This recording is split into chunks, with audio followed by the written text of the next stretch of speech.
নমস্কার, আমি অতনু ভাদুরী। আবার আপনাদের একটা মজার গল্প শোনাতে আজকে এসেছি। এই গল্প অনেক এরকম প্রচুর গল্প আছে, কিন্তু এখন বাংলাদেশ, ওই আরাকান সেনা আর ভারতের টেনশন, তারপরে সিরিয়াতে বিভিন্ন দেশ যা পাচ্ছে লুটে নিচ্ছে, এইসব ভয়ঙ্কর বিপদের মধ্যে পড়ে তো আমি যেটা ঠিক করেছিলাম যে কিছু মজার গল্প যদি বলা যায়, মানুষের মনে যদি একটু আনন্দ দেওয়া যায়, তার জন্যই এই ভিডিওগুলো করা। আমার কর্মজীবনের কিছু কিছু ঘটনা। তো আজকে আমি যে গল্পটা বলবো সেটা হচ্ছে আমাদের ঝাড়খণ্ডের ঘটনা। এই ছোটো ঘটনা। ঝাড়খণ্ডে আমাদের একটা বড় কাজ হচ্ছিল, AHS, অ্যানুয়াল হেলথ সার্ভে। সে প্রচুর লোক। আমাদের অফিস ছিল লালচক। ওখানে আমি যে কাজটা করছিলাম তাতে Abhijit Dasgupta, regional field head, আমাকে 100% সাপোর্ট করেছিলেন। আর ছিল অয়ন সেনগুপ্ত, আমাদের অ্যাকাউন্টেন্ট, কলকাতা থেকে টাকা পাঠাতো। আর ওখানে ছিল সতীনাথ ঘোষ আর তার একটা চেলা। সতীনাথ খুব ভালো ছিল, প্রচণ্ড ভালো ছিল। তা না, ওদের সহযোগিতা ছাড়া আমি ওই অত বড় সারা ঝাড়খণ্ড জুড়ে কাজ আমি করতে পারতাম না। তো 24-25খানা টিম, প্রতিটা টিমে 5খানা 6খানা করে লোক, তারপর আরও টিম জড়ো হচ্ছে, ঝাড়খণ্ডের সমস্ত জেলাগুলোয় কাজ। আর রাত্রিবেলা ওই চেন ওয়াইজ, মানে টিম রিপোর্ট করতো তাদের মাথাকে, আর ওই মাথা আমাকে রিপোর্টগুলো পাস আউট করতো। আমি বেশ কিছুদিন ধরে দেখছি একটা টিম, মানে 3-4 দিন হয়ে গেছে, সবারই রিপোর্ট পাচ্ছি, কিন্তু একটা টিমের রিপোর্ট আমি পাচ্ছি না। প্রথমটা অতটা আমি গা করিনি, ভেবেছি হয়তো কোনো একটা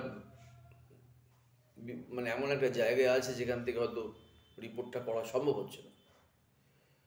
কিন্তু 3 দিন পর আমি দেখলাম এ তো মহা মুশকিল, টিমটা গেল কোথায়? তখন ওই মাওবাদীদের একটা ভয়ঙ্কর অত্যাচার ঝাড়খণ্ড জুড়ে চলছে। তো আমি একটা গাড়ি নিয়ে বেরোলাম, ড্রাইভার, আমি আর কিছু সিগারেট খেতে খেতে যাচ্ছি। ঝাড়খণ্ড একটা এমন জায়গা, আপনি যদি রাঁচি থেকে 5-6 কিলোমিটার 7 কিলোমিটার বেরিয়ে যান, তারপর থেকেই ওকে আপনি বিদেশের সঙ্গে তুলনা করতে পারেন। এত সিনিক বিউটি আছে যে চিন্তাই করা যায় না। আর বিকেলে পড়ন্ত আভায় সে দৃশ্য মানে মানে স্বর্গ মনে হবে। ওই পাহাড়ের ঢালে সূর্যের আভা, আর পাহাড়গুলোকে এত সুন্দর লাগে। আর আমার সৌভাগ্য হয়েছিল পুরো ঝাড়খণ্ডটা চষে বেড়ানোর। তো লোহারডাঙ্গা বলে একটা জায়গা আছে, ওই পালামইয়ের আগেটা করে, ওইখানে টিমটা থাকার কথা। তো আমি ড্রাইভারকে নিয়ে বেরিয়েছি। লোহারডাঙ্গা ক্রস করে যখন আমরা ওই গ্রামটার দিকে যেতে চাইছি, ড্রাইভার আর যাবে না। ও বলছে আমাকে, না আমি এখানে যাবো না, এখানে তো আমার গাড়ি ফাড়ি যদি চোট হয়ে যায়, চুরি করে নেয়, তাহলে আমি কী করবো? সে এক ভয়ঙ্কর জায়গা, মানে রাস্তাটা হচ্ছে উঠছে নামছে, মানে পাহাড়ের টিলা টপকে টপকে জঙ্গলের মধ্যে দিয়ে আমায় যেতে হবে। আমি লক্ষ্য করছি পিঁপড়েও নেই, মানে এলাকাতে পিঁপড়েও নেই। আর যত এগোচ্ছি একটা রাস্তা উঠলো, মানে পাহাড়ের টিলার ওপরে উঠলো, তারপরে নামলো, আবার যাচ্ছে শালবনের আর কি সব গাছ আছে, অত গাছ আমি চিনিও না। কোনো মানুষ বলে কিছু বস্তু ওখানে আমি প্রায় 2.5 ঘন্টা ধরে আমি যাচ্ছি, গাড়ি আসতে হয়ে যাচ্ছে, ওপরে উঠছে নামছে, আর যত এগোচ্ছি তত গহীন অরণ্য। ড্রাইভার বলছে হবে না, আপনি ফিরে চলুন, হবে না। আমি দূর মজাই, তাকে চলো, হিন্দিতে বলছি, আর হিন্দি আমার খুব জবরদস্ত আর কি। আমার বউ বলে হিন্দি বলার চাইলে তুমি বাংলা বলবে, লোকে বুঝে যাবে, দয়া করে হিন্দিটা বলো না। তো আমি ওই হিন্দি দিয়ে বলে বলে যাচ্ছি। দেখি অনেকক্ষণ যাওয়ার পর 2-3টে বাচ্চা ছেলে মেয়ে একটা ওই টিলার ওপরে খেলাধুলো করছে। আমি ওদের জিজ্ঞেস করলাম, ভাই এই গ্রামটা কোথায়, একটু বল রে ভাই, দয়া কর। তো বললো ওই দিকে। আরো কতক্ষণ, ও জানে না, কতক্ষণ ওরা সব জানে না। তারপর আবার এগোচ্ছি, মানে গাছের ওপর পাখিও ডাকে না, একটা এমন অদ্ভুত জঙ্গল। আর সব ওই যাচ্ছি, যেতে যেতে যেতে যেতে বেশ কিছুক্ষণ পর একটা দেখলাম অনেক দূরে বেশ কিছু মানে কুঁড়েঘর টুড়েঘর রয়েছে। তাহলে এটাই হবে। তো আমরা যথারীতি গিয়ে পৌঁছলাম। পৌঁছে নামতে যাব, দরজাটা খুলব, অন্তত পক্ষে 70-80 জন লোক, কেউ কারোর হাতে কাটারি, কারোর হাতে কোদাল, কারোর হাতে মানে বঁটি, এইসব নিয়ে পুরো আমার গাড়ি ঘেরাও। আমি ভাবছি এটা কি হচ্ছে রে ভাই, ওরা হচ্ছে মাওবাদী, ওরা আমাদের ঘেরাও করে ফেলেছে। ড্রাইভার ঠক ঠক ঠক করে কাঁপছে, আমি বুঝতে পারছি, কপালে ঘাম। আমি দেখলাম এখানে নার্ভ ফেল করলে হবে না, এখানে মানে ব্যবস্থা করতে হবে। আমার টিমটা মনে হয় এখানেই ওরা গ্যাঁড়াকল ফ্যানাকল করেছে। তা আমি ওদের সঙ্গে কথাবার্তা বললাম, যতটা সম্ভব বোঝালাম। ঝাড়খণ্ডে থেকে থেকে হিন্দি একটু বোধহয় উন্নত হয়েছিল। তো ওরা আমাকে দেখে দেখে এসব টাক ফাক দেখে, আর ওই দাড়িগোপ কাঁচা পাকা এসব দেখে দেখে বোধহয় ওদের মায়া টায়া হলো, আমি জানি না ঠিক কী হলো। তো ওরা আমাদের ঘেরাও করে গ্রামের মধ্যে নিয়ে চলে গেল। একটা খাটিয়া পেতে দিল, খাটিয়ার ওপরে আমি বসলাম। ড্রাইভার ড্রাইভার মানে একটা কুল গাছের তলায় বসে আছে উবু হয়ে, ওই সবের মধ্যে নেই, ও জানে ওর গাড়ি গেছে, স্করপিও। তো অনেক কথাবার্তা হলো, কি ব্যাপার, কি বৃত্তান্ত, আমরা কারা, কী সব ব্যাপার ট্যাপার করে। তো আমি তো একদম স্মার্টলি, মানে কোনো ভয় যে আমি সত্যি কথা যে আমার মরার আজকের দিন, সেটা আমি জানি আর ড্রাইভার জানে, আর কাউকে বুঝতে দিলে হবে না যে আজকে আমার মৃত্যু দিন। আর যাওয়ার পথে দেখছিলাম রাস্তা যত এগোচ্ছে একটা বড় বড় গর্ত, বড় বড় গর্ত, আর তার পাশে একদম জং ফং ধরে গেছে, মানে জং ধরে গেছে, গাড়ি জ্বলে গেছে, পাশে পড়ে আছে। মানে এরকম 5-7টা আমি দেখেছি গর্ত, মানে মাইন ফাইন পোতা ছিল, গাড়ি ওখান দিয়ে গেছে, ওটা ফেটেছে, গাড়ি তো জ্বলে লোহাগুলোই আছে, আর কিছু নেই, পড়ে আছে। এইরকম একটা ভয়ঙ্কর জায়গায় গিয়ে বসে আমি তো গেঁজাতে শুরু করেছি। গেঁজাতে শুরু করলে তো আমার গেঁজিয়েই যায়। আমি জানি যারা গল্পই করো এখন 1 ঘন্টা, তারপর যা হয় হবে। দেখি আমাকে জিজ্ঞেস করলো, তুমি চা খাবে? হ্যাঁ খাবো। চা করে নিয়ে এসেছে গ্লাসে করে, গরম উত্তপ্ত চা 1 গ্লাস,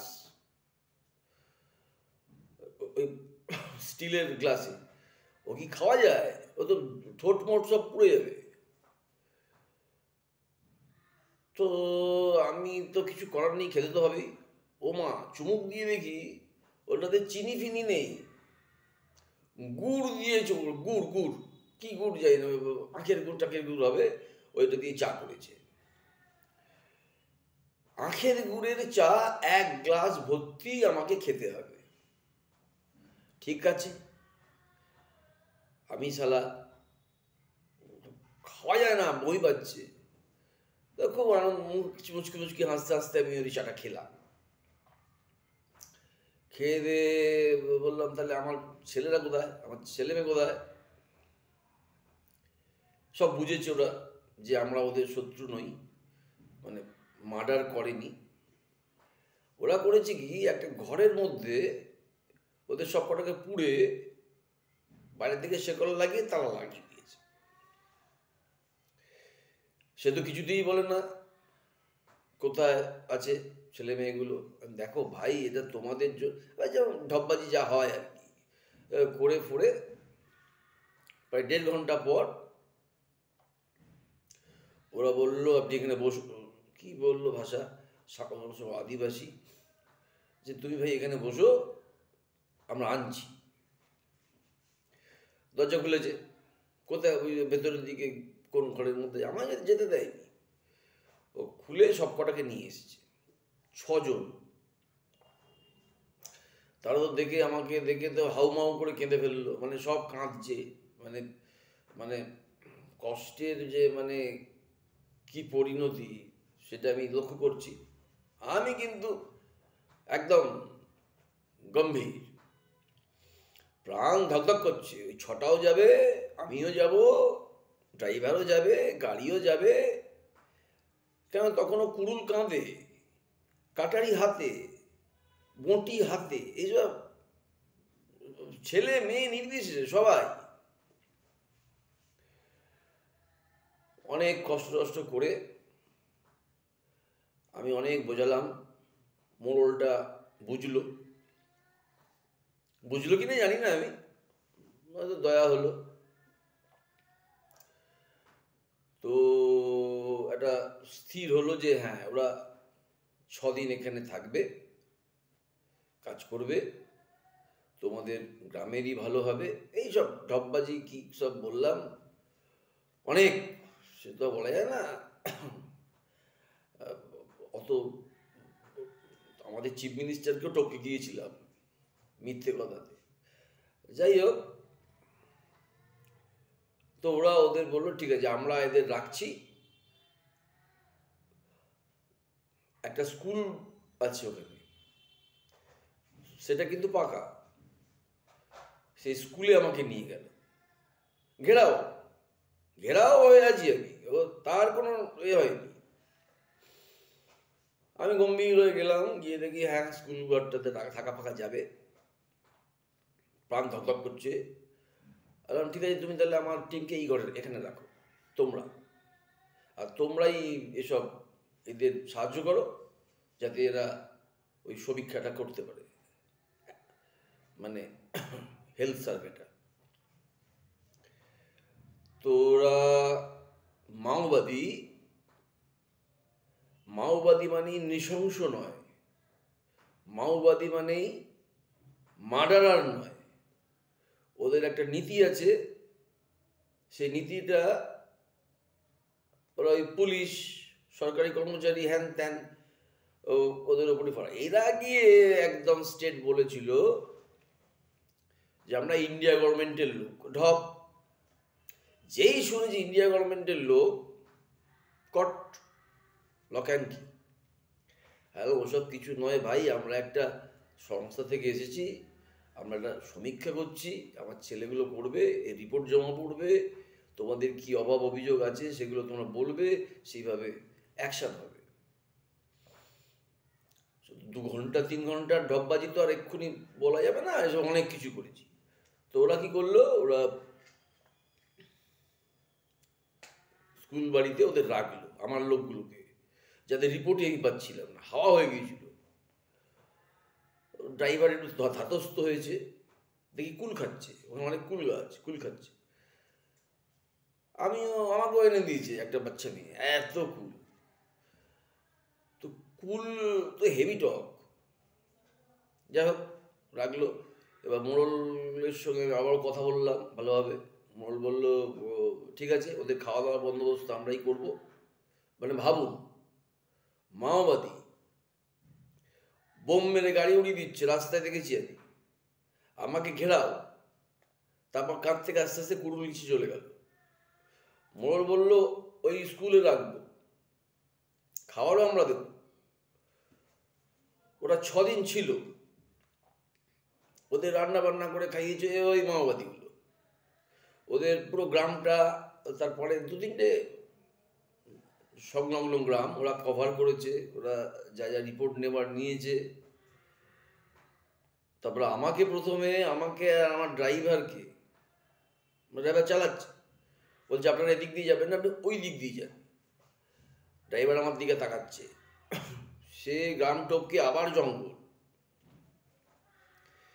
জঙ্গল দিয়ে যেতে যেতে যেতে যেতে একটা রাস্তায়,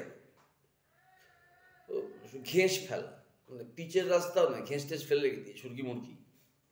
আপনারা এটা দিয়ে ওইদিকে চলে যান, আপনারা ওখান থেকে পালামৌ চলে যাবেন, পালামৌ থেকে আপনারা রাঁচি ফিরে যাবেন। আর আমার ওই ছেলে মেয়েগুলোকে ওই 6 দিন ওই মাওবাদীরা, যারা বোম মেরে গাড়ি উড়িয়ে দিচ্ছে, গুলি করে মেরে ফেলছে, তারা খেতে দিল, তারা আমাদের কাজটা করতে দিল। তারপর ওদের সঙ্গে আমার আর যোগাযোগ হয়নি।